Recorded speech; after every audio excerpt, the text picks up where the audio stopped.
Hello everyone, and welcome to part 14 of the React Redux tutorial.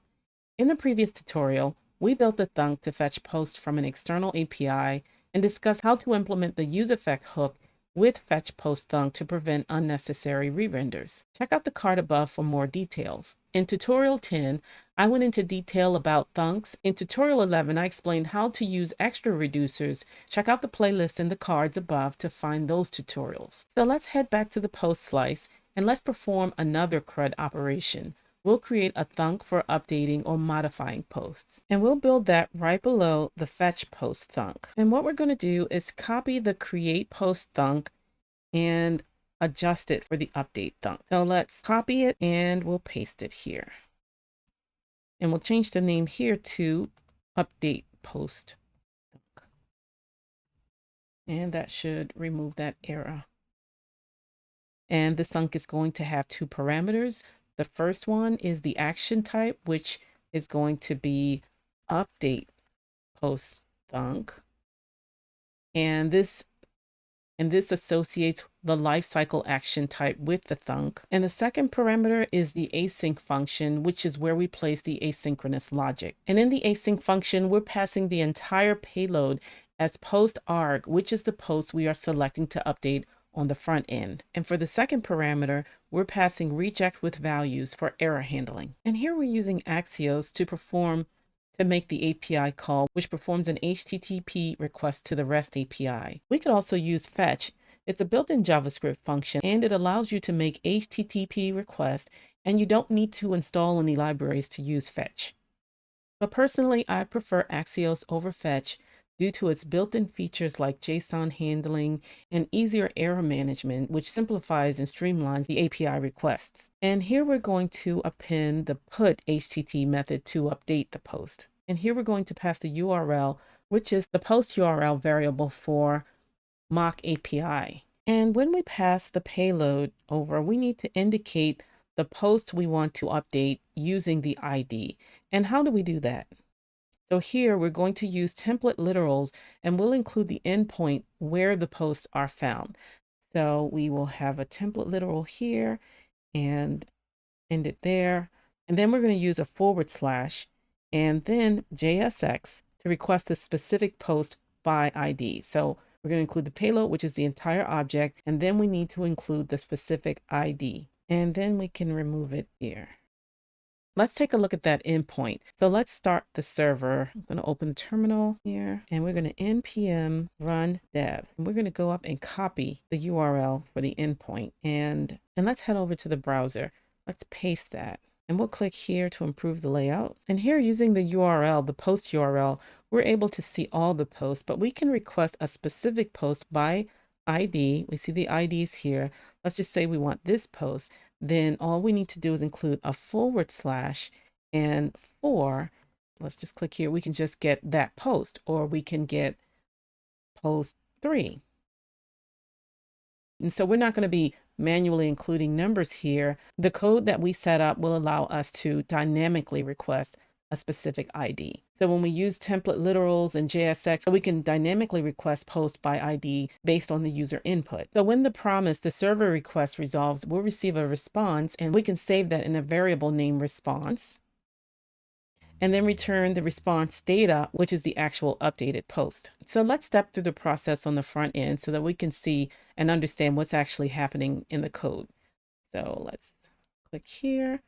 And then we are able to see all the posts because they load up using the fetchPostThunk. And let's just say we want to update a post. Let's just say this post. And so we click edit. And remember, the ID shows up in the URL. Now let's look at the code. That would be the edit post. So in the edit component, we're using the useParam's hook to capture the ID of the post from the URL. And using that ID, we're able to filter through all the posts in the Redux store brought over by useSelector. And we're able to find the selected post using that ID. So if you need a little refresher on how that works, check out the card above for tutorial 8. And now this selected post is passed over to the post form. So after the user edits the post and clicks on the submit button, here we were calling the update action creator method. And it dispatched the update action with the updated post to the Redux store. But we need to change this from a regular action creator method to a super action creator method, a Thunk, because we want to communicate with an external API to update a post. We want to call the updatePostThunk with the update post. And when the action is dispatched, Axios sends a response with the data to the Redux store. Now, let's go to the top and see if IntelliSense imported the updatePostThunk. And it did, so we can go ahead and remove regular action creator method. So the rest of this logic here for updating a post is essentially the same as what we covered back in tutorial 8. The only thing we did was to change this regular action creator method to a Thunk. And as I mentioned, this updated post is being sent over to the Thunk. And here the entire object is being passed as an argument called postArg. And by the way, this name postArg, it can be anything you like because this argument represents the updated post. And here we're going to handle the errors the same way that we handled them in the previous Thunks. And now that we've set up the Thunk, let's go down to the extra reducers and work on the lifecycle stages as well as their responses. And again, we're going to copy. So let's create a comment here and we're going to call this updateThunk. And we're going to go up to the createAsyncThunk and we're going to copy this code logic and we're going to paste it here under updateThunk. And we're going to start off by changing this to update post. And if the lifecycle stage is pending, we want state to respond with the status of loading. And now let's work on the fulfilled lifecycle stage, update post Thunk. If it is fulfilled, we want state to respond with the status of success. And we want to change here the action if it is updated. Now we're going to go down to reject it because that will be the same for the update post Thunk. If the lifecycle stage is rejected, then we're going to respond with a status of failed, and we're going to send over a custom error message. And if the lifecycle stage is fulfilled for update post, we're going to send over a status of succeeded, and then we're going to update the post entries in state. So we're essentially going to use the same logic that's here in the update action creator method for the extra reducer. So we can just copy that. And we're going to go down here and we're going to paste. Let's create a space here. And just to review, what this does is it filters out from state any post entries where the ID does not match the action payload's ID. And we're storing that in a variable named previous post. And below that, we'll assign to state entries a new array by spreading out the previous post and then appending the updated post action payload to the end of the array. So let's test this code out and see if it works on our front end. And let's see, we've got a post 2000 and now let's edit this delete post because we don't need two of them. And we're going to change this to new post 2023. New post description 2023. New post author 2023. And it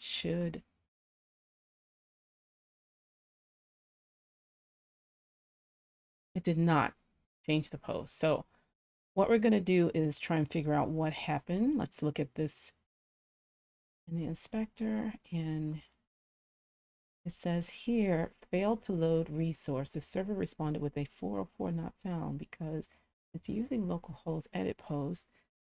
Okay, so it's using our edit post route and it's including this as a string. So let's go back over to the code. Let's go back up here. Okay, so what's happening here, it says it's not found, and the problem seems to be with its URL. The string post URL is treated as a literal string rather than as a value holding the actual URL. So we need to fix this. It needs to reference the base URL. So we could fix it like this. We could just...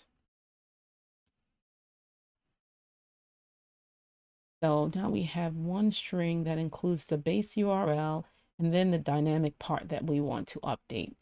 And I noticed one thing here. We need to include post arg here. We need to include post arg to send this over as the body of the put request. Now that we've made the corrections, we're going to save it.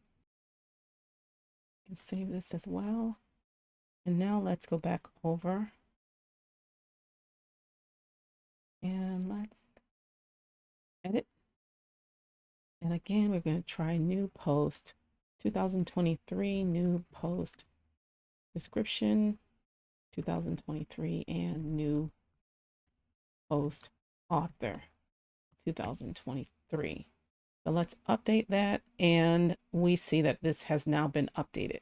Now we can keep this as one string, but what's more common in Redux is to create a base URL that we can use in all of our API calls. So let's create that at the top.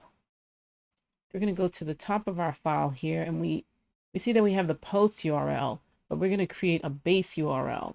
And in order to do that, we're going to create a variable, and we're going to call it const axiosInstance equals axios create. And what we're going to define here is our base URL. And we're going to use this base URL, except we're not going to include post. And for now, we're going to comment this out. And in each of these thunks, we're going to use the Axios instance that includes the base URL. And we're not going to need to repeat it. So Axios instance, and then we're going to use template literals, and we're going to /posts here. And we're going to do the same with create. It's going to be Axios instance, and then same thing, /posts, and then we're going to go down to the update thunk, and it's going to be instance, and we're going to do the same thing. It's going to be /posts. Now going back up, the reason why we set just this part as the base URL without post is because this is the part of the URL that stays the same, which is useful when working with multiple endpoints from the same API. For example, we now have an endpoint for post, but later we may want to include another endpoint for users. Having a base URL keeps our code clean and concise, but more importantly, reduces errors due to repeating the same base URL in the application. Eventually, we'll create a file for our base URL, something like API config, and we'll include it in a separate folder, such as a config folder. But for now, we'll keep everything together so you can see all the inner workings of a Redux slice. And also, we want to be sure everything is working. Let's get back on track. We were down in the extra reducers, and we were working with a fulfilled lifecycle for the updatePostThunk. So we left off with this code logic for updating a post in a global state using the updatePostThunk. And this is the same logic that we use for the regular action creator method. And this logic works, but I want to share with you two other options for updating a post and let you determine which option is most intuitive for updating a post. So let's comment this one out and let's try another option. So let's go down here. And for this option, we're going to search through the entries in state. And we're going to find the index. We're going to find the ID of an entry that matches action payloads ID. And we're going to store this in a variable that we're going to call post ID that represents the index of the post that matches the action payloads ID. So if the post ID does not equal -1, that means that the post entry exists. So if it exists, we are going to update state entries. Now we're going to use the index, which is the post ID. That's the entry that we want to update that we found using findIndex. And we're going to update that with the action payload, which is the updated data. And let's test that out. Let's go over here and we're going to, let's just update this one, edit. And we're going to call this option 2 description and option 2 author. And click update. And we see that option works as well. So let's head back over to the application. This logic obviously works, but if you're a new coder, this code may feel a little less intuitive to some because it requires thinking about the negative result. It does not equal -1. You're checking against a value that doesn't represent an actual value in an array. My goal is to remove barriers to learning, especially in the beginning. So I'm going to present what I feel is an easier option. So let's comment out option 2. So in this next option, we're going to iterate through state, through the post entries using map, and we're going to check if the entry's ID matches the action payload ID. And if it does, we're going to simply replace that item in state with the action payload, which is the updated post. Otherwise, we're going to return each entry back into state because we're iterating over each entry using map. So here we are assigning to state the results of the map iteration. State's going to be updated with either the update from the action payload or the post entry is going to return back to state unchanged. So let's test this one out and see if it's working. Let's save it first. And let's edit this last one. And we're going to call this option 3, option 3 description, and option 3 author. Update. And you see option 3 works as well. Let's head back over to Visual Studio Code. Now that you've seen all 3 options for updating a post, which one do you prefer? Let me know in the comments. So when I was working with a regular action creator methods, I used the filter method, but I'm going to go with the map method because I found it to be the most effective and clear, and for me is the best choice due to simplicity, and it avoids unnecessary intermediate steps that feel complicated. I want to thank all of my new subscribers for joining the Source Code Hub community.